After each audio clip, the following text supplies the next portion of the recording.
Bonjour, je suis Maître Gagne, du tout premier dojang de taekwondo sur YouTube au monde. Aujourd'hui, nous allons apprendre, dans la deuxième partie des mouvements de base pour le Tage Kiljang, les positions MOA COJ, Junbi COJ, AP COJ, AP Kubi, et enfin AP Shaji. Alors, commençons d'abord par la position MOA COJ. Pour le MOA COJ, il suffit de joindre les deux pieds. Quand vous les joignez, veillez à ce que les pointes de pied ne s'écartent pas comme ceci. Ensuite, passons à la position Junbi COJ. Pour le Junbi COJ, placez vos deux pieds parallèles, écartés de la largeur d'un pied. On l'a déjà vu dans la première partie des mouvements de base. Ensuite, c'est la position AP COJ. Ouvrez un pied à environ 30 degrés, puis avancez l'autre pied de la largeur de 3 pas. 1, 2, 3. Comme ceci. Ensuite, pour la position AP Kubi, écartez un pied à 30 degrés, l'autre pied sur le côté à la largeur d'un point, puis avancez-le de 4 pieds et demi. 1, 2, 3, 4 et demi. Et pliez le genou. Maintenant, voyons comment se déplacer en utilisant les positions du taekwondo.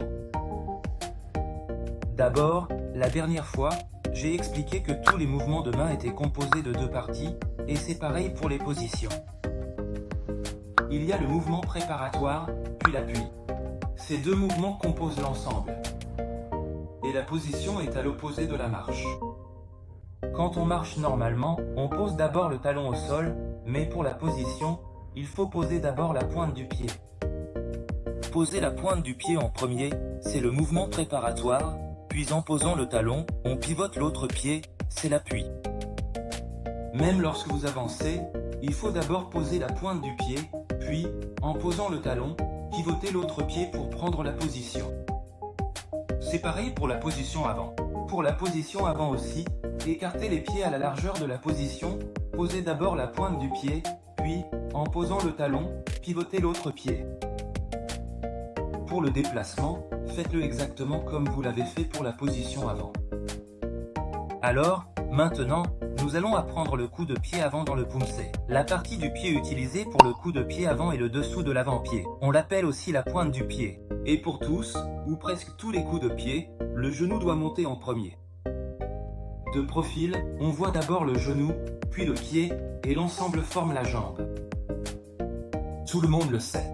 Donc, quand vous donnez un coup de pied, votre genou se lève en premier, puis vous donnez un coup de pied avec l'essieu avant, vous le repliez, puis vous le reposez. Voici comment le coup de pied se déroule. Les genoux se lèvent en premier, puis le coup de pied se produit. Comme ça. C'est facile, non? Alors, aujourd'hui, avant d'apprendre le Tage Kiljang, nous avons vu ensemble, dans ce deuxième volet des mouvements de base, le MOA COJ, le Junbi COJ, le AP COJ, le AP Kubi et même le AP Shaji.